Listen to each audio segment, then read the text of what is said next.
Hello everyone, welcome back my YouTube channel. My name is Gulafsha और आप सभी देख रहे हैं मेरा official channel D U education club. I hope आप सभी ठीक होंगे और आप सभी अपनी अपनी स्टडी बहुत अच्छे से कर रहे होंगे। देखिए, आज की जो मेरी वीडियो है वो बीए प्रोग्राम सेमेस्टर 1 की होने वाली है। सेमेस्टर 1 में जो आपकी हिस्ट्री है, आज हम हिस्ट्री के इंपॉर्टेंट क्वेश्चंस कवर करेंगे। देखिए, ये जो आपकी हिस्ट्री है इसका नाम है एंशियंट सोसाइटीज़, जिसका नाम हिंदी में दे रखा है प्राचीन समाज। देखिए, ये जो आपकी बुक है, अगर आपके पास भी ये सब्जेक्ट है तो ये वीडियो आप लोगों के लिए बहुत ज़्यादा इंपॉर्टेंट होने वाली है, क्योंकि इस वीडियो के माध्यम से आप इंपॉर्टेंट क्वेश्चंस विद आंसर देख पाएंगे। देखिए, अगर आपने इन सभी वीडियोस को देख लिया तो आप अपने एग्जाम में 100% पास हो जाएंगे एंड अच्छे मार्क्स गेन कर पाएंगे, क्योंकि ये सारे ही जो क्वेश्चंस हैं वो बहुत ज़्यादा इंपॉर्टेंट है। तो आप मेरी वीडियो को लाइक करना एंड मेरे यूट्यूब चैनल को सब्सक्राइब करना मत भूलिएगा, ताकि अपकमिंग जो वीडियोज़ हों वो भी आप देख पाएँ, और जो आपके सेमेस्टर से रिलेटेड आगे एग्ज़ाम है, या ये कहूँ आपके जो आने वाले सेमेस्टर हैं उनके लिए बहुत ज़्यादा हेल्पफुल होने वाला है मेरा चैनल। चलिए फिर स्टार्ट करेंगे। हमारा फर्स्ट क्वेश्चन है, कांस्य युग की सभ्यता को परिभाषित कीजिए। यानी इस क्वेश्चन में आपको कांस्य युग की जो सभ्यता है उसको परिभाषित करना है। चलिए परिचय से स्टार्ट करेंगे। परिचय में आप लिखेंगे कांस्य युग यानी ब्रोंज एज मानव इतिहास की वह अवधि है जब तांबे और टीन के मिश्रण से कांसे का आविष्कार हुआ। यानी देखिए, ये मानव इतिहास की वह अवधि है जिसमें तांबे और टीन का जो मिश्रण है उससे कांसा बनाया गया, जिसने औजार, हथियार, उपकरणों निर्माण में क्रांति ला दी, क्योंकि अब जो औजार थे, हथियार थे, उपकरण थे, वो सभी कांसे से बनने लगे। यह युग लगभग 3300 ईसा पूर्व से 1200 ईसा पूर्व के बीच का है। यह काल पाषाण युग और लोह युग के बीच का है। यानी इस काल को हम पाषाण युग और जो लोह युग है उसके बीच का कह सकते हैं। इस युग में तकनीकी विकास के साथ साथ सामाजिक, सांस्कृतिक और साथ आर्थिक क्षेत्र में भी गहरा प्रभाव हुआ। यानी देखिए, ये युग जो था ये सिर्फ सामाजिक और सांस्कृतिक विकास का ही नहीं, बल्कि हमारे आर्थिक विकास में भी गहरा प्रभाव, या फिर ये कहें गहरा परिवर्तन लाया। अब हम देखेंगे कांस्य युग की प्रमुख विशेषताएं, कि जो कांस्य युग है इसकी क्या क्या प्रमुख विशेषताएं हैं। तो सबसे पहले हम देखेंगे धातु का आविष्कार और उपयोग। यानी जो धातु है उसका आविष्कार हुआ और उसका उपयोग होने लगा। किस तरह से? कांसे का निर्माण तांबे और टीन के मिश्रण से हुआ, जो पाषाण युग के औजारों की तुलना में अधिक टिकाऊ और प्रभावी था। इसके हथियार, औजार, कृषि उपकरण और सजावटी वस्तुओं का निर्माण में उपयोग किया गया। इसमें मानव समाज में तकनीक के रूप से उन्नत बनाया। यानी देखिए, अब जो है वो टीन का उपयोग होने लगा, जिसने हथियारों को, औजारों को और जो कृषि उपकरण हैं, सजावट की चीज़ें हैं, उनका इसमें निर्माण होने लगा, या ये कहूँ इन चीज़ों को इससे बनाया जाने लगा, जिसने सिर्फ मानवीय विकास में ही नहीं बल्कि उसकी जो तकनीकी उन्नत है उसमें भी महत्वपूर्ण भूमिका निभाई थी। ठीक है, अब हम देखेंगे नगर सभ्यता का विकास, कि किस तरह से जो नगर सभ्यता है उसका विकास हुआ। ऐसे युग में उन्नत नगर सभ्यता का विकास हुआ। जैसे कि अगर हम बात करें तो सुमेरियन सभ्यता, मेसोपोटामिया की यह सभ्यता अपने विशाल नगर यानी उर और उरक, क्लाक्षर लिपि और सिंचाई व्यवस्था के लिए प्रसिद्ध है। यानी अगर हम सुमेरिया सभ्यता की बात करें तो ये अपने नगर निर्माण के लिए, किला अक्षर के लिए, लिपियों के लिए और सिंचाई व्यवस्था के लिए प्रसिद्ध सभ्यताओं में से एक है। ठीक है, अब हम देखेंगे मिस्र की सभ्यता। यह सभ्यता नील नदी के किनारे विकसित हुई और पिरामिडों, चित्रलिपियों और संगठित प्रशासन के लिए प्रसिद्ध है। क्योंकि देखिए, ये जो सभ्यता है मिस्र की सभ्यता, ये नील नदी के किनारे विकसित हुई थी, और ये पिरामिडों के लिए, उनकी जो चित्रलिपि है और जो संगठित प्रशासन है उसके लिए प्रसिद्ध है। फिर हम देखेंगे सिंधु घाटी की सभ्यता। हड़प्पा और मोहनजोदड़ो जैसे नगर, इनकी योजनाएं जल निकास व्यवस्था और व्यापारिक नेटवर्क के लिए ही जाने जाते हैं, क्योंकि जो हड़प्पा है और जो मोहनजोदड़ो हैं वो यहाँ के प्रमुख स्थान हैं, और इनकी जो योजनाएं थी, जल निकास प्रणाली थी और जो नगर नियोजन था और व्यवस्था थी, वो बहुत ज़्यादा प्रसिद्ध है। अब हम देखेंगे चीनी सभ्यता। वांगो नदी के किनारे विकसित इस सभ्यता में कांसे के औजार, अनुष्ठान अनुष्ठानों के लिए कांसे के बर्तनों और लेखन प्रणाली का विकास हुआ। यानी ये जो सभ्यता है इसमें कांसे के जो औजार हैं, अनुष्ठानों के लिए जो कांस्य है, उसके बर्तन और बहुत सारी ऐसी चीज़ों का विकास हुआ। ठीक है, आगे अब हम देखेंगे लेखन प्रणाली का विकास, कि किस तरह से यहाँ लेखन प्रणाली का विकास हुआ। कांस्य युग में पहली बार लेखन प्रणाली का विकास हुआ। ठीक है, मेसोपोटामिया में क्लीलाक्षर लिपि का प्रयोग किया गया। यानी देखिए, जो मेसोपोटामिया है उसमें क्लीलाक्षर जो लिपि है उसका प्रयोग किया गया। मिस्र में चित्रलिपि का विकास हुआ। यानी जो मिस्र सभ्यता है उसमें चित्रलिपि का विकास हुआ। सिंधु घाटी में अभी तक अस्पष्टीय लिपि का उपयोग किया गया है। यानी देखिए जो सिंधु घाटी की लिपि है वो अभी तक हमारे लिए अस्पष्टीय है, यानी अभी तक हम उसे जान नहीं पाए हैं। ऐसी लिपि का प्रयोग किया गया था। अब हम देखेंगे व्यापार और विनिमय, यानी व्यापार और विनिमय कैसा था, तो इसके अंतर्गत हम लिखेंगे कांस्य युग में व्यापारिक गतिविधियों का विकास हुआ। तांबा, टीन, कपड़ा, आभूषण और अनाज जैसी वस्तुओं और सामग्रियों का व्यापार विभिन्न क्षेत्रों के बीच हुआ। समुद्री व्यापार में भी उन्नति देखी गई, यानी देखिए जो व्यापार है उसमें वृद्धि हुई। जो तांबा है, टिन है, कपड़ा है और जो आभूषण है उनके व्यापार और अनाज के जो व्यापार है, वस्तु के व्यापार है, उनमें बहुत ज़्यादा विभिन्नताएं दिखी गई या उनके क्षेत्रों में बढ़ोतरी हुई। और जो समुद्री मार्ग है उसमें भी उन्नति हुई, यानी जो समुद्री मार्ग से व्यापार होता था उसमें भी बढ़ोतरी हुई। अब हम देखेंगे कृषि और पशुपालन किस तरह से कांस्य युग में कृषि में नई तकनीकों का प्रयोग किया गया। सिंचाई व्यवस्था के विकास और धातु के औजारों ने कृषि उत्पादन को बढ़ावा दिया। यानी देखिए कांस्य युग में जो कृषि के उपकरण है या नई तकनीक है उसका प्रयोग किया जाने लगा। और सिंचाई के लिए और जो हमारी विकास है ये कहीं धातु की जो औजार हैं उनका प्रयोग किया जाने लगा कृषि में। जैसे कि आपने हल देखा होगा, फावड़ा देखा होगा, इन सभी का यूज़ होने लगा। साथ ही पशुपालन भी अर्थव्यवस्था का महत्वपूर्ण हिस्सा बन गया। यानी इस टाइम के आते आते जो पशुपालन है वो भी एक महत्वपूर्ण हिस्सा बन गई थी अर्थव्यवस्था का। ठीक है, आगे चलेंगे। आगे अब हम देखें सामाजिक संगठन और धर्म, यानी किस तरह से सामाजिक संगठन हो रहे थे और धर्म बना। इसमें आप लिखेंगे समाज में वर्गीय विभाजन स्पष्ट रूप से देखा गया। यानी अब समाज में जो वर्गीय विभाजन है वो देखा जाने लगा। राजा, पुरोहित, व्यापारी और कारीगर जैसे वर्ग अस्तित्व में आए। यानी अब देखिए जो राजा है, पुरोहित है, व्यापारी है और कारीगर हैं, ऐसे जो वर्ग हैं वो अस्तित्व में आने लगे। धार्मिक स्थलों और मंदिरों का निर्माण होने लगा था। धर्म और अनुष्ठानों में कांसे के बर्तनों और मूर्ति का प्रयोग हुआ। यानी देखिए जो हमारा धर्म है, अनुष्ठान है, उनके जो कार्य होते हैं, उनके जो बर्तन होते हैं और जो मूर्तियाँ होती हैं, विशेषकर उन्हें कांसे से बनाया जाने लगा। अब हम देखेंगे कांस्य युग का प्रभाव और महत्व, यानी इसका क्या प्रभाव रहा और इसका क्या महत्व है। इसके अंतर्गत आप लिखेंगे कांस्य युग ने मानव सभ्यता को तकनीकी, सामाजिक और सांस्कृतिक दृष्टि से उन्नत बनाया इस युग में। क्योंकि देखिए जो कांस्य युग है उसने मानव को तकनीकी, सामाजिक और जो संस्कृति है उसकी दृष्टि से उन्नत या फिर ये कहें विकास दिया। इस युग के अंतर्गत आप पहला लिखेंगे तकनीकी नवाचार ने उत्पादन में वृद्धि हुई। क्योंकि जो तकनीकी चीज़ें हैं और नई नई चीज़ें हैं उनके उत्पादन में वृद्धि हुई। नेक्स्ट आप इसमें लिखेंगे व्यापार और संपर्क ने सभ्यता के बीच सांस्कृतिक आदान प्रदान को प्रोत्साहित कर दिया। ठीक है, नेक्स्ट अब हम देख नगर जीवन, प्रशासन और शहरीकरण के प्रारंभिक रूप में सामने आए। क्योंकि अब जीवन हो गया, प्रशासनिक हो गया, शहरीकरण हो गया, ये सभी जो प्रारंभ थे या ये कहें ये सभी चीज़ें अब सामने आने लगी थी। अब हम देखेंगे लेखन और लिपि के आविष्कार ने इतिहास और संस्कृति को संरक्षित करने में योगदान दिया। ठीक है, अब हम देखेंगे इसका निष्कर्ष। निष्कर्ष में आप लिख सकते हैं कांस्य युग में मानव इतिहास का एक महत्वपूर्ण चरण है जिसने सभ्यता को नई दिशा दी।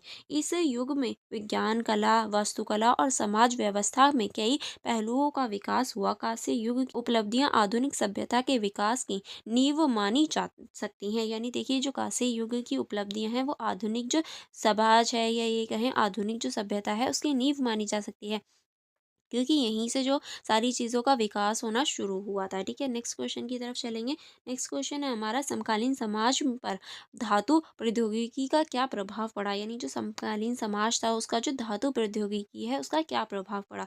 तो परिचय देखेंगे। परिचय में आप लिखेंगे धातु प्रौद्योगिकी का विकास विशेषकर कांस्य और लोहे का उपयोग प्राचीन समाजों के सामाजिक, आर्थिक और सांस्कृतिक विकास में एक क्रांतिकारी परिवर्तन लाया। यानी देखिए जो कांस्य युग है उसने जो लोहा है उसके उपयोग में प्राचीन जो चीज़ें हैं उसमें सामाजिक, आर्थिक और जो सांस्कृतिक विकास है उसमें एक तरह से क्रांति ला दी। यह तकनीकी प्रगति न केवल उत्पादन प्रक्रिया में सुधार लाई बल्कि समाज की संरचना और संगठन में भी महत्वपूर्ण बदलाव लाए गई। यानी देखिए ये जो है ये तकनीकी या फिर ये कहें कि जो उत्पादन है उसमें ही सुधार नहीं लाया बल्कि इसने जो समाज की संरचना है, संगठन है, इसमें भी महत्वपूर्ण योगदान दिया या महत्वपूर्ण भूमिका निभाई। ठीक है, अब हम आगे चलेंगे। आगे अब हम देखेंगे आर्थिक प्रभाव। आर्थिक प्रभाव किस तरह से, इसके अंतर्गत आप लिख सकते हैं कृषि में सुधार, धातु के औजार जैसे हल के फाल और हंसिया ने खेती को अधिक कुशल बनाया जिससे कृषि उत्पादन में वृद्धि हुई। और अतिरिक्त उत्पादन ने समाज में व्यापक और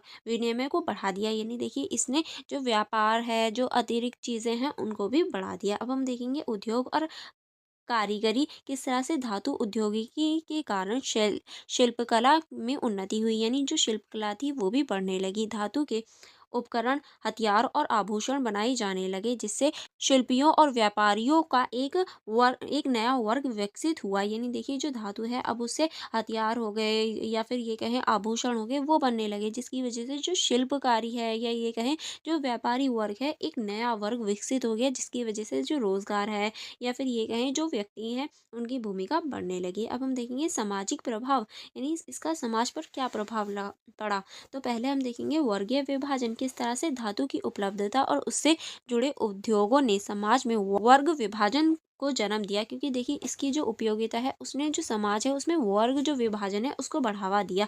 योद्धा, शासक और व्यापारी जैसे उच्च वर्ग उभरे, जबकि कारीगर और किसान निम्न वर्ग में रह गए। यानी देखिए अब इसके बाद में जो योद्धा है, शासक है और व्यापारी है ऐसे उच्च वर्ग उभरे, और जो कारीगर है, किसान है वो निम्न वर्ग बन गए इसके बाद ही। ठीक है, अब हम देखेंगे नगरों का विकास, किस तरह से धातु प्रौद्योगिकी ने नगर सभ्यता को संगठित और उन्नत बनाने में सहायता दी। स्थानीय बस्तियां और व्यापारिक केंद्र स्थापित हुए, यानी देखिए ये जो है ये सभ्यताओं को संगठित और उन्नत बनाने का कार्य करने लगे, और जो स्थानीय बस्तियां हैं और जो व्यापारिक केंद्र हैं उनको स्थापना की। ठीक है, अब हम देखेंगे राजनीतिक प्रभाव, यानी जो राजनीतिक प्रभाव है इसका क्या पड़ा। तो इसके अंतर्गत हम देखेंगे सैन्य शक्ति, इसके अंतर्गत आप लिख सकते हैं धातु के हथियारों जैसे तलवार, भाले और ढाल ने शासकों की सैन्य शक्ति को बढ़ावा दिया। इसके बड़े साम्राज्य की स्थापना संभव हुई। यानी देखिए जो हथियार हैं वो बढ़ने लगे, जैसे कि तलवार हो गया, भाले हो गई, ढाल हो गई, जो कि आगे लगाया जाता है जब युद्ध किया जाता है, जिसकी वजह से क्या हुआ, साम्राज्य की जो स्थापना है वो और ज़्यादा बढ़ने लगी। ठीक है, अब हम देखेंगे प्रशासनिक संगठन, धातु मुद्राओं और अभिलेखों के माध्यम से व्यापार और कर समग्र को संगठित किया गया। यानी जो धातु मुद्रा है और अभिलेखन है इसके माध्यम से जो व्यापार है, कर समग्र है, इसको बढ़ावा दिया गया। अब हम देखेंगे सांस्कृतिक प्रभाव, इसके अंतर्गत आप लिख सकते हैं धार्मिक और कलात्मक विकास, किस तरह से धातु और मूर्तियों, पूजा के बर्तनों और आभूषण बनाए गए। धार्मिक स्थलों और अनुष्ठानों में इसका उपयोग हुआ। यानी जो धार्मिक पूजा है या और ये कहें मूर्तियां हैं और इन सभी के जो आभूषण है, बर्तन है, उनका प्रयोग होने लगा, और जो धार्मिक अनुष्ठान है उनकी जगह इनका प्रयोग होता था। नेक्स्ट अब हम देख व्यापार और सांस्कृतिक संपर्क, धातु उद्योगिकों ने लंबी दूरी से व्यापार को प्रोत्साहित किया, जिससे विभिन्न सभ्यताओं के बीच सांस्कृतिक आदान प्रदान हुआ। ठीक है, अब हम देखेंगे इस क्वेश्चन का निष्कर्ष। निष्कर्ष में आप लिख सकते हैं धातु प्रौद्योगिकी ने समकालीन समाज में तकनीकी उन्नति, आर्थिक प्रगति और सांस्कृतिक समृद्धि प्रदान की। इसके प्रभाव से सामाजिक अध्ययन संगठित, उन्नत और विद्वत्पूर्ण बना, जो आधुनिक सभ्यता की नींव साबित हुआ, क्योंकि इन सभी ने ही जो हमारी समाज में आर्थिक, राजनीतिक और जितनी भी उन्नति है और सांस्कृतिक वृद्धि है इसको बढ़ावा दिया था। ठीक है, चलिए आगे बढ़ेंगे नेक्स्ट क्वेश्चन की तरफ। अब हम नेक्स्ट क्वेश्चन देखेंगे। नेक्स्ट क्वेश्चन है हमारा नगर नियोजन पर विशेष ध्यान देते हुए सिंधु घाटी सभ्यता की विशिष्ट विशेषताओं की चर्चा कीजिए। यानी नगर नियोजन पे ध्यान देते हुए आपको सिंधु घाटी की जो सभ्यता है इसके बारे में बताना है। तो इसका परिचय देख लेते हैं। परिचय में आप लिखेंगे सिंधु घाटी सभ्यता, जो कि हमारी 3300 ईसा पूर्व से 1300 ईसा पूर्व की है, विश्व की इस प्रारंभिक सभ्यताओं में से एक थी, जिसे हड़प्पा सभ्यता भी कहा जाता है। यानी सिंधु घाटी सभ्यता को ही हड़प्पा सभ्यता कहा जाता है, और ये विश्व की सबसे प्रारंभिक सभ्यताओं में से एक है। यह सभ्यता मुख्य रूप से सिंधु नदी और उसकी सहायक नदियों के किनारे बसी हुई थे। यानी देखिए ये जो सभ्यता है ये मुख्य रूप से सिंधु नदी के किनारे और उसकी जो सहायक नदी है उनके किनारे बसी हुई है। इसकी इसे सबसे अनोखी विशेषता इसका सुव्यवस्थित नगर नियोजन है, जो इस सभ्यता की प्रगति और प्रशासन क्षमता को दर्शाता है। यानी देखिए इसका जो सबसे ज़्यादा प्रमुख विशेषता है वो इसकी नगर नियोजन व्यवस्था है, जो इसकी जो प्रगति है और जो प्रशासन क्षमता है उसको दर्शाने का कार्य करता है। अब आप लोग मुझे बताएंगे कमेंट में कि सिंधु घाटी की जो सभ्यता है इसका नाम सिंधु घाटी की सभ्यता ही क्यों पड़ा, क्या रीज़न था। ठीक है, चलिए अब हम देखेंगे नगर नियोजन की विशेषताएं कि ये जो नगर नियोजन है इसकी क्या विशेषता है। तो पहले हम देखेंगे ग्रिड प्रणाली, किस तरह से सिंधु घाटी के नगर जैसे हड़प्पा, मोहनजोदड़ो और कालीबंगन सुयोजित ग्रिड प्रणाली पर आधारित थे। सड़कों को एक प्रकार बनाया गया था कि वह एक दूसरे को समकोण पर काटे। यह योजना आधुनिक नगर नियोजन के समान प्रतीत होती है। यानी देखिए, जो नगर नियोजन है वो ग्रिड पद्धति वाली थी, जो कि इसका जो उदाहरण है वो हमें हड़प्पा से, मोहनजोदड़ो से, कालीबंगन से मिलता है। और देखिए, ये जो सड़कें थी वो एक दूसरे को बिल्कुल समकोण पर काटती थी, और यहाँ पर ऐसा प्रतीत होता है जैसे कि आज की नगर नियोजन प्रणाली है, बिल्कुल ऐसी ये नगर नियोजन प्रणाली थी। ठीक है, नेक्स्ट अब हम देखेंगे पक्की ईंटों का उपयोग। इमारतों और सड़कों के निर्माण में समान आकार की पक्की हुई ईंटों का उपयोग किया गया। यह तकनीकी कौशल और संगठन का प्रमाण है। यानी देखिए, अभी हम कितनी पुरानी बात कर रहे हैं, जब भी पक्की ईंटों का प्रयोग किया गया था सड़कों को बनाने के लिए, इमारतों को बनाने के लिए, जो कि यहाँ के जो तकनीकी विकास है और जो संगठन है या ये कहें तकनीकी कौशल है उसको दिखाता है। ठीक है, अब हम देखेंगे जल निकास प्रणाली। इसके अंतर्गत आप लिखेंगे सिंधु घाटी सभ्यता की सबसे बड़ी उपलब्धियों में ही इसे जल निकास प्रणाली है। एक घर से जुड़े नालियों को मुख्य जल निकास प्रणाली से जोड़ा गया था। यानी देखिए, यहाँ की जो जल निकास प्रणाली है वो एक प्रमुख विशेषता है, क्योंकि प्रत्येक घर से, जैसे अभी फिलहाल में हम देख सकते हैं हर घर का जो पानी है वो एक नाले में जाके जमा होता है, वैसे ही यहाँ पर भी था। नालों को ढकने के लिए ईंटों और पत्थरों का प्रयोग किया गया था, जिसे स्वच्छता और स्वास्थ्य का ध्यान रखा गया है। यानी देखिए, नालों को ढका जाता था, जिसको ईंटों या फिर पत्थरों से ढका जाता था, ऐसे नहीं है खुले नाले छोड़ दिए जाते थे। ठीक है, अब हम देखेंगे अलग अलग क्षेत्र किस तरह से नगरों के मुख्य 3 भागों में विभाजित था। यानी जो नगर था पूरा ही मुख्य रूप से 3 भागों में विभाजित था। पहला होता था हमारा दुर्ग क्षेत्र, जो कि उच्च भूमि पर स्थित यह क्षेत्र प्रशासनिक और धार्मिक गतिविधियों का केंद्र होता था। फिर होता था हमारा निचला नगर, यहाँ सामान्य जनता के आवास है, यानी नॉर्मल जो लोग होते थे वो रहते थे। नेक्स्ट होते थे हमारे गोदाम और अनाज भंडार। अन्न भंडार के लिए बड़े गोदाम बनाए गए थे, जो अर्थव्यवस्था की उन्नति के दर्शाते थे। यानी देखिए, अन्न भंडार के लिए भी बड़े बड़े गोदाम बनाए गए थे, जो कि अर्थव्यवस्था को दिखाते हैं, यानी इनके पास बहुत बड़ी अर्थव्यवस्था थी। ठीक है, अब हम देखेंगे सार्वजनिक भवनों और स्नानागार किस तरह से मोहनजोदड़ो का महान स्नानागार सिंधु घाटी सभ्यता का प्रमुख स्थापत्य नमूना है। यह धार्मिक अनुष्ठानों और सामुदायिक स्नान के लिए उपयोग किया जाता था। यानी देखिए, जो मोहनजोदड़ो में हमें स्नानागार मिला है वो इसका एक प्रमुख उदाहरण है, या ये कहें बहुत महत्वपूर्ण स्थान है, क्योंकि यहाँ जो धार्मिक अनुष्ठान होते थे और सामुदायिक जो स्नान होते थे उनको दिखाया गया है। नेक्स्ट अब हम देखेंगे कुओं और जल आपूर्ति की व्यवस्था। किस तरह से नगरों में कुओं का निर्माण किया गया था, जिससे प्रत्येक घर को जल प्राप्त आपूर्ति मिल सके। यह जल प्रबंधन की उन्नत तकनीक को दर्शाते हैं, क्योंकि देखिए, यहाँ जो है वो कुओं का प्रयोग किया गया था जल निकालने के लिए, और प्रत्येक घर की जो जल की आपूर्ति है वो कुएं से की जाती थी। अब हम देखेंगे अन्य विशेषताएं। अन्य जो विशिष्ट विशेषताएं हैं वो है हमारी आर्थिक गतिविधियां। पहले हम आर्थिक गतिविधियों में लिखेंगे कृषि।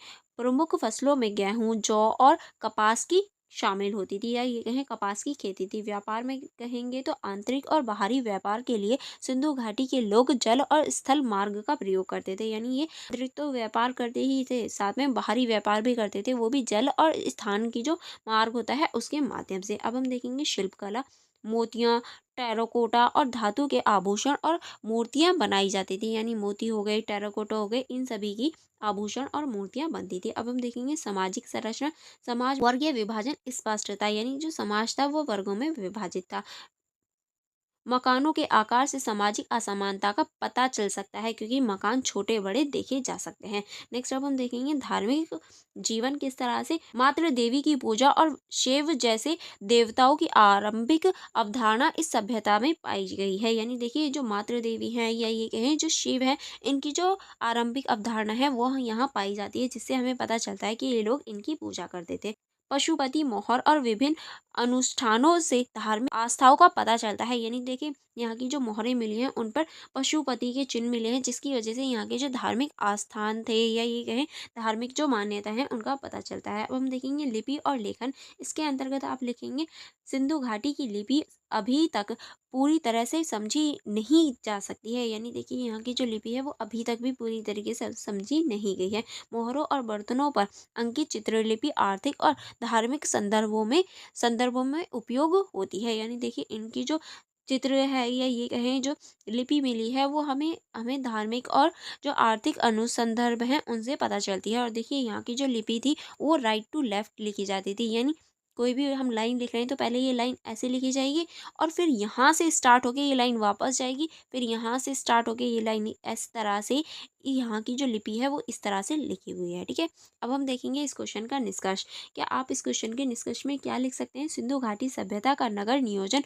उसकी उन्नति, तकनीक, प्रशासनिक कौशल और समाज की संरचना को दर्शाता है। क्योंकि अभी हमने देखा ये यहाँ की उन्नति, तकनीक, प्रशासनिक कौशल और संरचना को दिखाता है। जल निकास प्रणाली, ग्रिड संरचना और सार्वजनिक भवनों का निर्माण इनकी वास्तुकला दक्षता का प्रतीक है। इन विशेषताओं सिंधु घाटी सभ्यता को प्राचीन विश्व की सबसे उन्नत और संगठित सभ्यताओं का स्थान दिया। क्योंकि जो सिंधु घाटी सभ्यता है वो सबसे पूरे विश्व की सबसे ज़्यादा उन्नत और संगठित सभ्यताओं में से एक है। ठीक है, चलिए आगे बढ़ेंगे।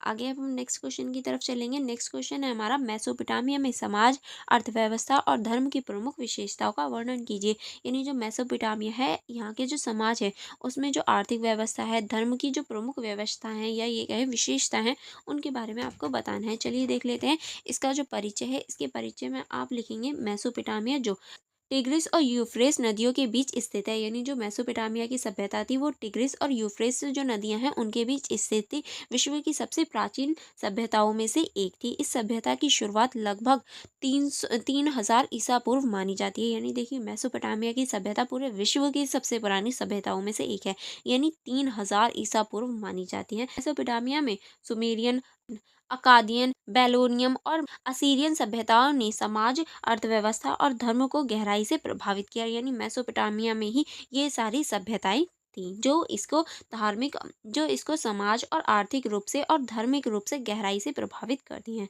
अब हम देखेंगे समाज की प्रमुख विशेषताएं। यानी जो मेसोपोटामिया है इसकी जो समाज है इसकी क्या प्रमुख विशेषता है। तो पहला हम देखेंगे समाज की संरचना। मेसोपोटामियाई समाज को प्रमुख रूपों में 3 वर्गों में विभाजित किया गया था। वो कौन कौन से 3 वर्ग थे? तो पहला हम देखेंगे उच्च वर्ग। इसमें शासन, पुरोहित और संपन्न व्यापारी शामिल थे। यह लोग समाज में शीर्ष पर थे और मुख्य निर्णय लेने वाले थे। यानी देखिए इसमें शासक हो गए, पुरोहित हो गए और जो संपन्न व्यापारी होते हैं उनको रखा जाता था जो सबसे ऊपर होते थे। ठीक है, नेक्स्ट हम देखेंगे मध्य वर्ग। इसमें कारीगर, किसान और छोटे व्यापारी शामिल थे। यह लोग उत्पादन और सेवा कार्य के लिए आते थे। यानी इसके बाद में जो कारीगर हो गए, किसान हो गए और जो छोटे व्यापारी होते थे वो होते थे, क्योंकि ये कार्य करते थे सेवाओं वाले। ठीक है, नेक्स्ट अब हम देखेंगे निम्न वर्ग और दास। निम्न वर्ग में मजदूर और दास आते थे। यानी जो निम्न वर्ग होता था उसमें मजदूर और दासों को रखा जाता था जो अधिकांश शारीरिक श्रम करते थे। दास अक्सर युद्ध बंदी या ऋण न चुका पाने वाले लोग होते थे। यानी ऐसे लोग जो युद्ध में बंदी बना लिए जाएं या फिर किसी ने किसी से कर्जा लिया हो और कर्जा ना चुका पा रहा हो तो उसे बंदी या ये है दास बना लिया जाता था। अब हम देखेंगे शहरीकरण और नगर जीवन। यानी जो यहाँ का शहरीकरण है और नगर जीवन जो है वो कैसा था। मेसोपोटामिया और उरुक और निपुर जैसे उन्नत नगर स्थापित थे। यानी देखिए मेसोपोटामिया में उरुक हो गया, निपुर हो गया, ऐसे उन्नत नगर स्थापित थे। नगरों में व्यवस्थित सड़कें, धार्मिक केंद्र और विशाल महल थे। यानी हम कह सकते हैं नगरों में व्यापक जो सड़कें हैं, धार्मिक केंद्र थे और विशाल जो महल थे उनकी स्थापना थी। ठीक है, आगे हम देखेंगे शिक्षा और लेखन किस तरह से। इसके अंतर्गत आप लिख सकते हैं किला अक्षर लिपि का आविष्कार मेसोपोटामिया में हुआ। यानी जो किला अक्षर लिपि है उसका जो आविष्कार हुआ था वो मेसोपोटामिया में हुआ था। इसमें मुख्य रूप से व्यापार, कर, समग्र और साहित्य के लिए उपयोग किया गया। यानी इसका जो उपयोग है वो व्यापार के लिए, कर संग्रहण के लिए और जो साहित्य है उसके लिए इसका उपयोग किया जाता था इस लिपि का। एपिक ऑफ गिलेमेश जैसे महाकाव्य मेसोपोटामिया की साहित्य और सांस्कृतिक धरोहर को दर्शाते हैं। यानी इसके अंतर्गत हम कह सकते हैं जो मेसोपोटामिया है उसकी साहित्यिक और सांस्कृतिक जो धरोहर है उसको दिखाते हैं। अब हम देखेंगे महिलाओं की स्थिति। इसके अंतर्गत आप लिखेंगे महिलाओं की स्थिति पुरुषों की तुलना में निम्न थी। यानी यहाँ महिलाओं को कम माना जाता था लेकिन उन्हें संपत्ति खरीदने, कानूनी अधिकारों का सीमित दायरा प्राप्त था। ठीक है, अब हम देखेंगे उच्च वर्गों की महिलाएं धार्मिक अनुष्ठानों में भाग लेती थी। यानी देखिए जो उच्च वर्गों की महिलाएं होती थी वो धार्मिक जो अनुष्ठान होते थे उसमें भी कार्य करती थी। ठीक है, आगे चलेंगे। आगे अब हम देखेंगे अर्थव्यवस्था की प्रमुख विशेषताएं। तो पहले अब हम देखेंगे कृषि आधारित अर्थव्यवस्था। मेसोपोटामिया की अर्थव्यवस्था मुख्य रूप से कृषि पर आधारित थी।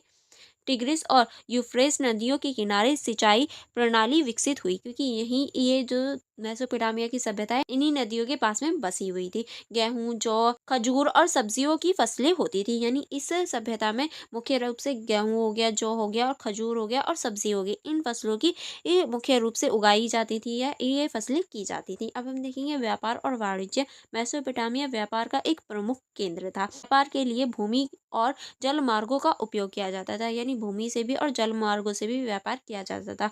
वस्तु विनिमय प्रणाली प्रचलित थी, लेकिन बाद में धातु मुद्रा का उपयोग भी हुआ। यानी पहले सिर्फ वस्तु के बदले ही वस्तु दी जाती थी, लेकिन बाद में जो धातु मुद्रा है उनका भी प्रयोग होने लगा, यानी पैसों का प्रयोग होने लगा। नेक्स्ट अब हम देखेंगे शिल्प और कारीगरी। किस तरह से मेसोपोटामिया के कारीगर बर्तन, आभूषण, धातु और उपकरण बनाने में कुशल थे। यानी यहाँ के जो कारीगर थे वो बर्तन हो गए, आभूषण हो गए और धातु बनाने के जो धातु बनाने में बहुत ज़्यादा मशहूर थे, या ये कहें बहुत ज़्यादा कुशल थे। यह क्षेत्र अपने वस्त्र निर्माण, खासकर ऊन और लिपि के लिए प्रसिद्ध थे। यानी ये कह सकते हैं ये जो क्षेत्र थे ये अपने वस्त्र निर्माण और जो खासकर ऊन के जो लिनिन है उनके लिए प्रसिद्ध माने जाते थे। ठीक है, अब हम देखेंगे कर प्रणाली और श्रम विभाजन। ये किस तरह से यहाँ कर प्रणाली और श्रम विभाजन था। करों का संग्रह कृषि उत्पादन और व्यापार से किया जाता था। श्रमों का स्पष्ट विभाजन था। श्रम का स्पष्ट विभाजन था जिसमें कारीगर, किसान, व्यापारी और दास अपने अपने कार्य करते थे। यानी देखिए जो श्रम है उसका पूरी तरीके से विभाजन था, जैसे कि कारीगर में, किसानों में, व्यापारियों में और दासों में। ठीक है, नेक्स्ट अब हम देखेंगे धर्म की प्रमुख विशेषताएं। तो पहले हम देखेंगे बहुदेवीवादी धर्म। यानी यहाँ बहुत सारे देवी देवताओं को माना जाता था। मेसोपोटामिया का धर्म बहुदेवीवादी था, जिसमें अनेक देवियों की पूजा की जाती थी। यानी पर्टिकुलर एक देवी की पूजा ना होकर बहुत सारी देवी देवताओं की पूजा होती थी। प्रमुख देवताओं में एनिलिस पर्वत के देवता, एनिकी जल के देवता और इन्ना प्रेम और युद्ध की देवी शामिल थी। यानी देखिए सबसे ज्यादा ये पर्वत के देवता की और जल के देवता की और प्रेम और जो युद्ध के देवता हैं उनकी पूजा करते थे। नेक्स्ट अब हम देखेंगे मंदिरों का निर्माण। धार्मिक अनुष्ठानों के लिए जिगुरेट सिटीमा मंदिर बनाए गए थे। ठीक है, यह मंदिर न केवल पूजा स्थल थे बल्कि आर्थिक और प्रशासनिक केंद्रों के रूप में भी कार्य करते थे। यानी ये सिर्फ यहाँ पूजा करने के लिए ही नहीं बल्कि आर्थिक और जो प्रशासनिक केंद्र थे उसके रूप में भी कार्य करते थे। अब हम देखेंगे धार्मिक अनुष्ठान और विकास। किस तरह से मेसोपोटामियाई लोग प्रकृति और खगोलीय घटनाओं को देवताओं की कृपा या क्रोध मानते थे। यानी देखिए जो प्राकृतिक घटनाएं होती थी या खगोलीय जो घटनाएं होती थी उन्हें देवी देवताओं की जो कृपा है या फिर क्रोध है उसका उदाहरण उसका परिणाम मानते थे। बलि, प्रार्थना और अन्य धार्मिक अनुष्ठानों के माध्यम से देवताओं को प्रसन्न करने का प्रसार किया जाता था। यानी देखिए यहाँ पर बलि प्रथा हो गई या फिर अन्य बहुत ज़्यादा धार्मिक अनुष्ठानों के माध्यम से जो देवी देवताएं थे उन्हें खुश करने का प्रयास किया जाता था। अब हम देखेंगे मृत्यु और परलोक जीवन। किस तरह से मेसोपोटामिया में मृत्यु के बाद के जीवन पर विश्वास था। वह मानते थे कि मृत्यु आत्माएं एक अंधेरी और बंजर भूमि में आती हैं। यानी देखिए ये जो है ये मरने के बाद भी जीवन में विश्वास रखते थे और इनका मानना था कि मरने के बाद जो आत्माएं हैं वो अंधेरे और एक बंजर भूमि के पास पहुंच जाती हैं। ठीक है, चलिए आगे बढ़ेंगे। आगे अब हम देखेंगे इस विश्वास का प्रभाव उनके अंतिम संस्कार और शारीरिक निर्माण पर मिलता है। यानी देखिए इनका जो अंतिम संस्कार था फिर इसी तरीके से किया जाता था। अब हम देखेंगे इसका निष्कर्ष में आप लिख सकते मेसोपोटामिया की समाज, अर्थव्यवस्था और धर्म की संरचना प्राचीन सभ्यता की गहराई और परिश्रमता संगठन को दर्शाती है। यानी जो मेसोपोटामिया की सभ्यता है वो सामाजिक जो अर्थव्यवस्था है, धर्म है, इसकी संरचना को बहुत गहराई से दिखाती है। समाज में वर्गीय विभाजन और महिला पुरुष के भूमिकाओं की स्पष्टता है। यानी ये जो समाज है उसमें जो वर्ग विभाजन है, महिला पुरुष है, उसकी जो स्पष्टता है वो बहुत अच्छे से दिखाता है। कृषि और व्यापार पर आधारित अर्थव्यवस्था ने इस सभ्यता को समृद्ध बनाया है। धर्म ने न आध्यात्मिक जीवन को आकार दिया बल्कि सामाजिक और राजनीतिक व्यवस्था को भी प्रभावित किया। यानी जो धर्म है उसने केवल जो आध्यात्मिक जीवन है उसको ही आकार नहीं दिया बल्कि जो हमारा सामाजिक और राजनीतिक व्यवस्था है उसको भी प्रभावित करने का कार्य किया था। ठीक है, आगे आप इसमें लिखेंगे मेसोपोटामिया की इन विशेषताओं ने विश्व सभ्यता के विकास में एक मजबूत नींव रखी। यानी देखिए मेसोपोटामिया की जो विशेषता है इन्होंने पूरे विश्व के जो सभ्यता है उसके मजबूत बनाने के लिए एक नींव प्रदान की थी। नेक्स्ट क्वेश्चन है हमारा, मिस्र की राजनीति और अर्थव्यवस्था में फ़िरौन की भूमिका का वर्णन कीजिए। यानी जो मिस्र की राजनीति है और अर्थव्यवस्था है उसमें फ़िरौन की क्या भूमिका है ये आपको बताना है। चलिए परिचय से देखेंगे। परिचय में आप लिखेंगे, मिस्र की सभ्यता लगभग 3100 ईसा पूर्व से 30 ईसा पूर्व तक है। प्राचीन विश्व की सबसे संगठित और समृद्ध सभ्यताओं में से एक है। इसमें फ़िरौन का स्थान सबसे ऊंचा है, क्योंकि देखिए जो मिस्र की सभ्यता है उसमें फ़िरौन का जो स्थान है, या ये कहें फ़िरौन जो राजा है वो सबसे ऊपर माना जाता है। फ़िरौन न केवल मिस्र का राजनीतिक और प्रशासनिक प्रमुख था, बल्कि यह देवतीय प्राप्त शासन माना जाता है। यानी देखिए जो फ़िरौन है वो सिर्फ राजनीतिक और प्रशासनिक रूप से ही मिस्र का राजा नहीं था, बल्कि उसे एक देवीय रूप भी मानते हैं। यानी फ़िरौन अपने आप को अल्लाह या फिर भगवान बुलवाता था। ठीक है। राजनीतिक और अर्थव्यवस्था दोनों में फ़िरौन का प्रभाव अत्यधिक व्यापक और निर्णायक है, क्योंकि हम इसका दोनों में ही प्रभाव बहुत ज़्यादा देख सकते हैं। ठीक है। आगे चलेंगे। आगे अब हम देखेंगे राजनीति में फ़िरौन की भूमिका। राजनीति में फ़िरौन की भूमिका किस तरह से थी, पहला आप लिखेंगे, शासक और देवता के रूप में स्थित।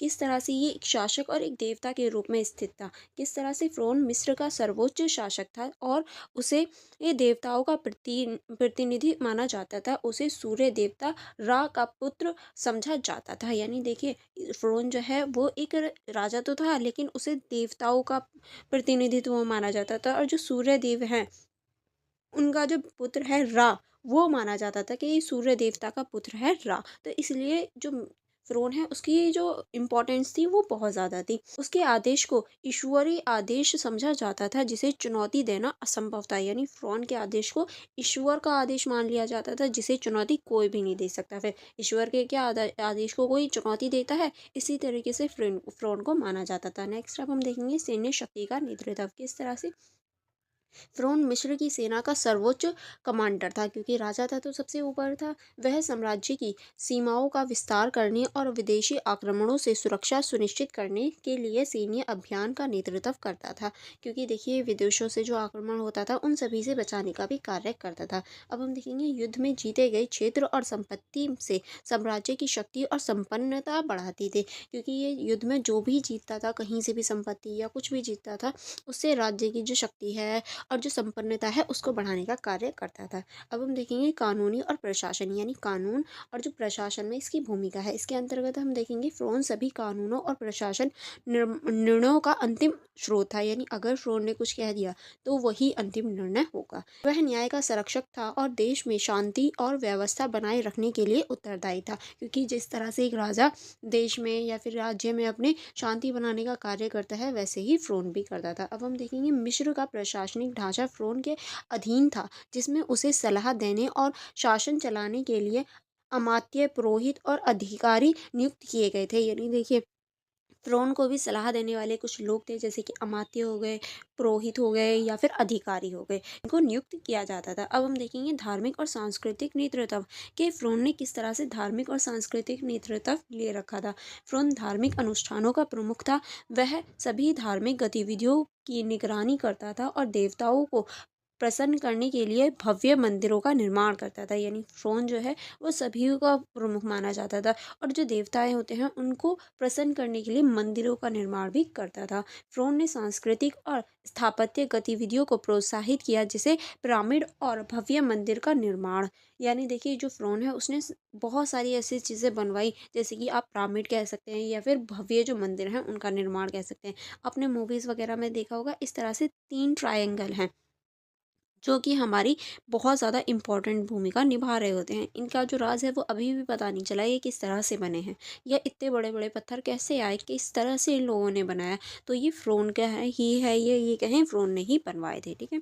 अब आगे देखेंगे अर्थव्यवस्था में फ़िरौन की भूमिका। अर्थव्यवस्था में फ़िरौन की क्या भूमिका थी, अर्थव्यवस्था का नियंत्रण। किस तरह से फ़िरौन के पास अर्थव्यवस्था का नियंत्रण था, इसको देखेंगे। इसमें आप लिखेंगे फ़िरौन मिस्र की पूरी अर्थव्यवस्था का केंद्र था। भूमि, जल, प्राकृतिक संसाधनों का स्वामित्व फ़िरौन के पास था। यानी देखिए पूरी अर्थव्यवस्था का जो केंद्र था वो फ़िरौन ही था। उसके पास भूमि, जल, प्राकृतिक संसाधन सारी चीज़ें उसी के कंट्रोल में थी। ठीक है। अब हम देखेंगे कृषि उत्पादन और मिस्र शक्ति का नियोजन फ़िरौन की देख-रेख में होता था। यानी कितनी कृषि उत्पाद होगी या फिर श्रम कितना लगेगा, ये सारी चीज़ें फ़िरौन के ही देख-रेख में होती थी। अब हम देखेंगे सिंचाई और जल प्रबंधन। फ़िरौन की अर्थव्यवस्था मुख्यतः नील नदी पर निर्भर थी, क्योंकि जो मिस्र सभ्यता है वो नील नदी के किनारे बसी हुई थी। फ़्रोन नील नदी की बाढ़ और सिंचाई व्यवस्था का प्रमुख था। बाढ़ के पानी का उपयोग करके कृषि योग्य भूमि तैयार की जाती थी। यानी देखिए, जब बाढ़ आती थी तो बाढ़ के ही पानी का यूज़ करके जो कृषि योग्य ज़मीन है वहाँ पर उसे पानी को भेजा जाता था, जिसकी वजह से वो कृषि योग्य बन जाती थी, उसे अच्छी सिंचाई मिल जाती थी। बड़ी नहरों और जलाशयों का निर्माण का कार्य फ़िरौन के अधीन था। यानी ये बड़ी नहरों और जो जलाशय होते हैं उनका भी निर्माण करवाया करता था। ठीक है। अब हम देखेंगे कर समयग्रह और राजकोष का प्रबंधन। यानी कर समयग्रह और राजकोष का प्रबंधन किस तरह से था। फ़िरौन के अधीन अधिकारी कृषि उत्पादन, व्यापार और अन्य आर्थिक गतिविधियों पर कर संग्रह करते थे। यानी ये भी कर लेते थे कृषि पर और जो उत्पादन होता है व्यापार पर, इन सभी पर। करों का प्राप्त संसाधनों का उपयोग मंदिरों के निर्माण, सेना के खर्च और प्रशासनिक कार्यों में किया जाता था। और जो भी कर आता था, जो भी टैक्स आता था, उसका जो यूज़ है वो मंदिरों को बनाने के लिए, सैन्य खर्चे के लिए और प्रशासन को अच्छे तरीके से चलाने के लिए किया जाता था। ठीक है। चलिए आगे देखेंगे। आगे अब हम देखेंगे व्यापार और विदेशी संबंध। यानी व्यापार कैसा था और इनका विदेशी संबंध कैसा था। फ़िरौन ने लंबी दूरी के व्यापार को प्रोत्साहित दिया। मिस्र ने लेबनान, नीबिया और मेसोपोटामिया के साथ व्यापार स्थापित किया। यानी देखिए, बहुत दूरी दूरी तक ही व्यापार करता था। व्यापार के माध्यम से लकड़ी, सोना, तांबा और अन्य आवश्यक वस्तु प्राप्त की जाती थी। यानी यहाँ पर लकड़ी, सोना और जो तांबा है, ऐसी बहुत सारी जो आवश्यक वाली वस्तु हैं वो व्यापार के माध्यम से प्राप्त करते थे। श्रम शक्ति का संगठन किस तरह से। फ़िरौन के अधीन श्रम और दासों को विशाल निर्माण परियोजनाओं में लाया जाता था, जैसे पिरामिड और मंदिर। यानी देखिए, जो दास हैं उन्हें लाया जाता था फ़िरौन के पास, ताकि जो परियोजनाएं हैं उनमें वो काम कर सकें। जैसे कि जब पिरामिड बने थे, जब मंदिर बने थे, क्योंकि ये बहुत ज़्यादा विशाल थे तो लाखों लोगों की संख्या चाहिए थी इन्हें बनाने के लिए। ठीक है। यह सुनिश्चित करना कि श्रम शक्ति संगठित और उत्पादन रहे, ये फ़िरौन की ज़िम्मेदारी थी। यानी जो श्रम है वो संगठित रहे, सारे वर्कर्स काम करेंगे, फ़िरौन की ही ज़िम्मेदारी थी। अब हम देखेंगे धार्मिक पहलू और फ़िरौन का आर्थिक प्रभाव। किस तरह से फ़िरौन का धार्मिक और देवता प्राप्त स्थान अर्थव्यवस्था पर सीधा प्रभाव डालता था। ठीक है। मंदिर और धार्मिक अनुष्ठानों के लिए बड़ी मात्रा में संसाधन खर्च किए जाते थे, क्योंकि फ़िरौन द्वारा धार्मिक चीज़ों के लिए और मंदिर निर्माण के लिए बहुत ज़्यादा संसाधन खर्च किए जाते थे। देवताओं को प्रसन्न करने के नाम पर जनता के कर और उपहार एकत्रित किया जाता था। यानी ये बोलते थे कि देवताओं को प्रसन्न करना है और जो जनता है उससे कर लेते थे, उपहार लेते थे। ठीक है। जिससे राज्य का कोष समृद्ध होता गया, जिसकी वजह से जो राजा है वो बहुत ज़्यादा समृद्ध होता गया, या राजा का जो खजाना होता है वो भरता गया। ठीक है। अब आगे चलेंगे। आगे अब हम देखेंगे प्रसिद्ध प्रसिद्ध फ़िरौन और उनकी उपलब्धियाँ। यानी फ़िरौन के पास कौन कौन सी उपलब्धियाँ थी। तो पहले हम देखेंगे खूफू। चीज़ों का महान पिरामिड बनाने के लिए प्रसिद्ध। यानी देखिए, खूफू कहा जाता था इन्हें, क्योंकि इन्होंने बहुत ज़्यादा जो प्रसिद्ध पिरामिड है वो बनाया। नेक्स्ट अब हम देखेंगे रामसेस देवते। भव्य मंदिरों के निर्माण और सैन्य अभियानों के लिए इन्हें कहा जाता था। ठीक है। नेक्स्ट अब हम देखेंगे हटेशपुत। व्यापार को बढ़ावा देने वाली महिला फ़िरौन। यानी इसने व्यापार को भी बढ़ावा दिया, इसीलिए इसे महिला फ़िरौन भी कहा जाता था। नेक्स्ट अब हम देखेंगे अखंडादेव। एक शवरवाद का प्रचार करने वाला फ़िरौन। ठीक है। अब हम देखेंगे इस क्वेश्चन का निष्कर्ष, के निष्कर्ष में अब हम क्या लिख सकते हैं। चलिए इस क्वेश्चन का निष्कर्ष देख लेते हैं। निष्कर्ष में आप लिखेंगे मिस्र की राजनीति और अर्थव्यवस्था में फ़िरौन की भूमिका अत्यंत महत्वपूर्ण है। किस तरह से वो भी हमने देखा, ये न केवल एक शासन और सैन्य नेता था, बल्कि एक धार्मिक सांस्कृतिक मार्गदर्शन भी था, क्योंकि ये सिर्फ राजा ना होकर एक धार्मिक और सांस्कृतिक मार्गदर्शन भी देता था। अर्थव्यवस्था के हर पहलू जैसे कृषि, व्यापार और श्रम शक्ति का संगठन फ़िरौन के नियंत्रण में था, क्योंकि हर चीज़ फ़िरौन के नियंत्रण में होती थी। राजनीतिक और अर्थव्यवस्था में फ़िरौन की शक्तिशाली स्थिति ने मिस्र को प्राचीन सभ्यताओं में से एक अग्रणीय स्थान दिलाने में महत्वपूर्ण भूमिका निभाई, क्योंकि फ़िरौन का जो स्थान था वो सभी सभ्यताओं में सबसे ज़्यादा माना जाता है। ठीक है। चलिए नेक्स्ट क्वेश्चन की तरफ चलेंगे। नेक्स्ट क्वेश्चन देख लेते हैं। नेक्स्ट क्वेश्चन है हमारा मिनोअन सभ्यता तथा माइसिनियन सभ्यता के ऊपर चर्चा करें। यानी इस क्वेश्चन में आपको मिनोअन सभ्यता और माइसिनियन सभ्यता के ऊपर बताना है। देखिए, अगर ये क्वेश्चन अलग अलग भी आता है कि माइसिनियन सभ्यता और मिनोअन सभ्यता के बारे में बताओ, तो आप इसको अलग अलग करके भी लिख सकते हैं। तो पहले हम देखेंगे परिचय। परिचय में हम देखेंगे मिनोअन सभ्यता और माइसिनियन सभ्यता के बारे में। मिनोअन और माइसिनियन सभ्यता इंडियन सागर क्षेत्र की दो प्रमुख सभ्यता है। यानी देखिए ये दोनों ही सभ्यता इंडियन जो सागर क्षेत्र है वहाँ की दोनों ही प्रमुख सभ्यताओं में से एक मानी जाती हैं। दोनों ही प्रमुख हैं जिनका विकास कांस्य युग यानी इनका जो विकास है वो कांस्य युग के दौरान हुआ था। यह सभ्यता यूरोप की प्रारंभिक उन्नति कृषि संस्कृतियों का प्रतिनिधित्व करती हैं, क्योंकि ये जो है ये यूरोप की जो प्रारंभिक उन्नति है संस्कृति है उसका प्रतिनिधित्व करती हुई हमें दिखाई देती है। इन दोनों सभ्यताओं का सामाजिक आर्थिक और सांस्कृतिक प्रभाव ग्रीक सभ्यताओं के विकास में महत्वपूर्ण भूमिका निभाता है, क्योंकि इन दोनों सभ्यताओं की ही वजह से जो ग्रीक सभ्यताएं हैं उनका विकास हुआ था। ठीक है, अब हम देखेंगे मिनोअन सभ्यता। पहले हम मिनोअन सभ्यता की बात कर लेते हैं। तो समय और स्थान देखेंगे। मिनोअन सभ्यता का विकास लगभग 2000 से 1450 ईसा पूर्व में हुआ था। यह सभ्यता मुख्य रूप से क्रीट द्वीपीय पर केंद्रित थी। यानी ये जो सभ्यता है वो क्रीट द्वीपीय पर केंद्रित मानी जाती है। इसका नाम प्रसिद्ध राजा मिनुअन के नाम पर रखा गया और मिनुअन जो सभ्यता है उसका नाम ही प्रसिद्ध जो राजा मिनुअन था उसके आधार पर रखा गया। अब हम देखेंगे राजनीतिक और प्रशासन। मिनुअन सभ्यता की केंद्रीकृत प्रशासन प्रणाली थी। ठीक है, सरकार का मुख्यालय महलों में होता था जो राजनीतिक का आर्थिक केंद्र था। यानी देखिए जो मुख्यालय था सरकार का वो महलों में होता था और वही राजनीति का आर्थिक केंद्र होता था। नोसस का महल मिनोअन सभ्यता का सबसे प्रमुख केंद्र है। यानी नोसस का जो महल है वो मिनोअन सभ्यता का सबसे प्रमुख केंद्र है।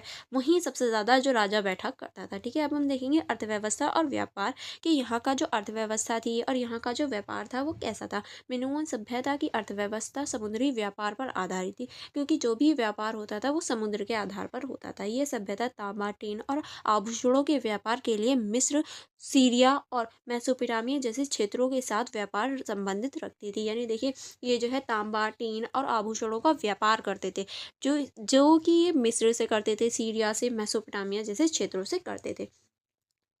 शिल्पकला, विशेषकर मिट्टी के बर्तनों, भित्र चित्रों में उन्नति। यानी देखिए ये जो थे चित्रकला में बहुत ज़्यादा उन्नति, खासकर मिट्टी के बर्तनों पे बनाने में। ठीक है, अब हम देखेंगे समाज और संस्कृति। यहाँ के समाज और संस्कृति कैसी थी। ठीक है, चलिए इसको देख लेते हैं। इसके अंतर्गत आप लिख सकते हैं मिनोअन समाज में महिलाओं का उच्च स्थान प्राप्त था और धार्मिक अनुष्ठानों में उनकी भागीदारी प्रमुख थी। यानी महिलाओं की स्थिति बहुत ज़्यादा अच्छी थी।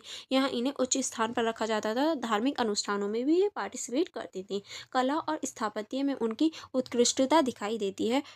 फ्रेस्को चित्रण विशेष रूप से नृत्य और धार्मिक अनुष्ठानों के दृश्य मिनोअन संस्कृति की पहचान है। यानी देखिए यहाँ पर महिलाओं का योगदान चित्रकला में भी देख सकते हैं। और यहाँ की जो फ्रेस्को चित्रकला है और नृत्य है इसमें धार्मिक अनुष्ठान जो है ये इसकी महत्वपूर्ण संस्कृति या फिर महत्वपूर्ण विशेषता के रूप में हम देख सकते हैं।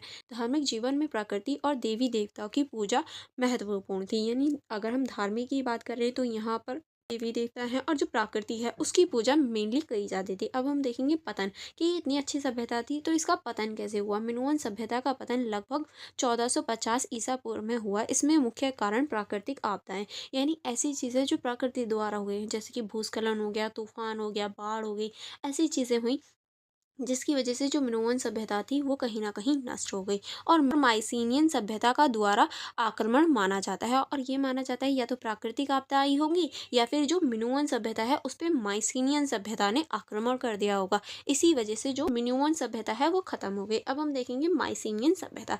माइसिनियन सभ्यता को देखेंगे, इसमें हम देखेंगे समय और स्थान किस तरह से। माइसिनियन सभ्यता का विकास 1600 और से 1100 ईसा पूर्व माना जाता है। ये सभ्यता मुख्य रूप से ग्रीस के मुख्य भूभाग पर स्थित थी। यानी ये जो सभ्यता है ये ग्रीस के भूभाग पर स्थित थी। माइसीने, तेईस और आइलोस मुख्य केंद्र थे और यहाँ पर ये सारे ही मुख्य केंद्र थे। इस सभ्यता का नाम माइसीनियस नगर के नाम पर रखा गया। यानी देखिए यहाँ पर एक माइसीनियस नगर था जिसकी वजह से इस सभ्यता को माइसीनियस सभ्यता कहा जाने लगा। राजनीतिक और प्रशासन। माइसीनियस समाज में राजाओं का शासन था। उन्हें वनाकस कहा जाता था। यानी देखिए यहाँ जो राजा था उसको वनाकस के नाम से जाना जाता था। सभी राजाओं को जैसे हम राजा बोलते हैं वहाँ वनाकस बोला जाता था। महल प्रशासन और सैन्य केंद्र था जहाँ से शासन पूरे क्षेत्र पर नियंत्रण था। यानी एक महल होता था जिससे ही जो शासन है वो किया जाता था और पूरे जो क्षेत्र है उस पर नियंत्रण पाया जाता था। सत्ता के विकेंद्रीकरण के बजाय केंद्रीकृत शासन की प्रकृति थी। यानी सत्ता का विकेंद्रीकरण ना होकर एक केंद्रीकृत सरकार होती थी। और अगर हम यहाँ की अर्थव्यवस्था और व्यापार की बात करें तो माइसीनियस अर्थव्यवस्था कृषि और समुद्री व्यापार पर आधारित थी। ये भी कृषि और जो समुद्री व्यापार है उस पर ही आधारित थी। व्यापार के लिए एशिया माइनर, मिस्र और लेवात जैसे क्षेत्रों से संपर्क किया जाता था, यानी ये इन क्षेत्रों से व्यापार करते थे। ठीक है, चलिए आगे बढ़ेंगे। आगे अब हम देखेंगे माइसीनियस सभ्यता ने तांबा, सोना और अन्य धातुओं का व्यापार उपयोग किया, यानी यहाँ पर तांबा, सोना और जो अन्य धातु हैं उनके व्यापक उपयोग इन्होंने किया था। अब हम देखेंगे समाज और संस्कृति, यानी यहाँ का समाज और संस्कृति कैसी थी। माइसीनियस समाज युद्धता संस्कृति पर आधारित है, यानी ये जो समाज है ये युद्धता संस्कृति पर आधारित था।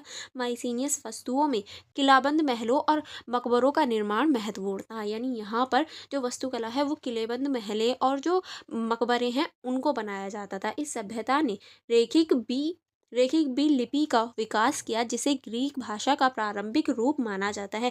यानी इस सभ्यता में ही रेखिक बी जो लिपि है उसका यूज किया गया, जो कि ग्रीक भाषा की एक प्रारंभिक रूप है। इसी के बाद ग्रीक भाषा बनी। ठीक है, माइसीनियन कला में सैन्य दृष्टि, धार्मिक अनुष्ठान और शिकार का चित्रण प्रस्तुत करते हैं, यानी यहाँ सैन्य दृष्टि और जो शिकार वगैरह है वो भी करते थे। अब हम देखेंगे पतन में हम देखेंगे माइसीनियस सभ्यता का पतन लगभग 1100 ईसा पूर्व में हो गया। इसमें मुख्य कारण आंतरिक विरोध, डोरियन आक्रमण और प्राकृतिक आपदा मानी जाती है, यानी ऐसा माना जाता है हो सकता है आंतरिक विरोध हो गया हो जिसकी वजह से जनता ने एक दूसरे को मार लिया हो, या फिर डोरियन आक्रमण हुआ हो, या फिर प्राकृतिक कोई आपदा आ गई हो। ठीक है, अब हम देखेंगे तुलना दोनों में, माइसीनियंस में भी और मिनोअन में भी, दोनों पे हम देखेंगे कि ये दोनों किस तरह से हम इनकी तुलना कर सकते हैं। यहाँ पक्ष लिखे हैं, या मिनोअन लिखा है या माइसीनियन सभ्यता लिखा है। अगर स्थान की बात करें तो ये क्रीट द्वीप पे थी और ये ग्रीस का मुख्य भूभाग पर थी। समाज की बात करें तो यहाँ शक्तिपूर्ण और पितृसत्तात्मक तत्व थे, और यहाँ युद्ध, समाज और पितृसत्तात्मक तत्व था। ठीक है, अगर अर्थव्यवस्था की बात करें तो समुद्र व्यापार आधारित है, कृषि और व्यापार पर आधारित है। अगर कला और स्थापत्य की बात करें तो भव्य महल और प्राकृतिक दृश्य थे, और किलेबंद महल और सैन्य दृष्टि का चित्रण मिलता है यहाँ। अगर धार्मिक की बात करें तो देवी देवी पूजा और प्राकृतिक आधारित होती थी, और देवताओं और युद्धोत्तों की पूजा होती थी इनके अंतर्गत। आई होप आपको दोनों के जो डिफरेंसेस है वो समझ में आ गए होंगे। अब हम देखेंगे इस क्वेश्चन का निष्कर्ष। क्या आप इस क्वेश्चन के निष्कर्ष में क्या लिख सकते हैं? चलिए देख लेते हैं। निष्कर्ष में आप लिखेंगे मिनोअन और माइसीनियन सभ्यता प्राचीन यूरोप और प्रारंभिक संस्कृति और आर्थिक गतिविधियों का प्रतीक है, क्योंकि ये जो है ये प्रारंभिक संस्कृति जो हमारी आर्थिक गतिविधि है उनका प्रतीक हमें देती हैं। मिनोअन सभ्यता शांतिपूर्ण और व्यापारिक थी, जबकि माइसीनियन सभ्यता युद्ध और संस्कृति और सैन्य विस्तार पर केंद्रित थी, यानी जो मिनोअन सभ्यता थी वो शांतिपूर्ण और व्यापार पर केंद्रित थी, और जो माइसीनियन सभ्यता थी वो युद्ध और संस्कृति और जो सैन्य विस्तार होता है इस पर केंद्रित थी। दोनों सभ्यताओं ने सभ्यता के विकास के लिए एक मजबूत आधार प्रदान किया, यानी दोनों ही सभ्यता ग्रीक सभ्यता के लिए एक मजबूत आधार प्रदान करते हुए हमें दिखाई देती हैं। और यहाँ आपके पूरे ही होल बुक के important question with answer cover हो जाते हैं। अगर आपको कोई क्वेरी हो या कोई कन्फ्यूजन हो तो आप मुझसे कमेंट बॉक्स में पूछ सकते हैं। Otherwise for more information, for more connectivity, आप मेरा टेलीग्राम ग्रुप ज्वाइन कर सकते हैं। आप मेरी इंस्टाग्राम ID चेकआउट कर सकते हैं। अगर आपको कोई डाउट हो या कोई प्रॉब्लम हो तो कमेंट बॉक्स में भी पूछ सकते हैं। एंड आपका लास्ट क्वेश्चन कि इसकी PDF कहाँ मिलेगी, तो PDF के लिए, नोट्स के लिए आप मेरे यूट्यूब चैनल की मेंबरशिप को ज्वाइन कर सकते हैं। अदरवाइज़ मेरे जो टेलीग्राम ग्रुप है उसको ज्वाइन कर सकते हैं, मैं वहाँ भी प्रोवाइड करवा दूँगी। चलिए फिर आप मेरी वीडियो को लाइक करना एंड अपने फ्रेंड्स के साथ शेयर करना मत भूलिएगा। Thank you for watching everyone.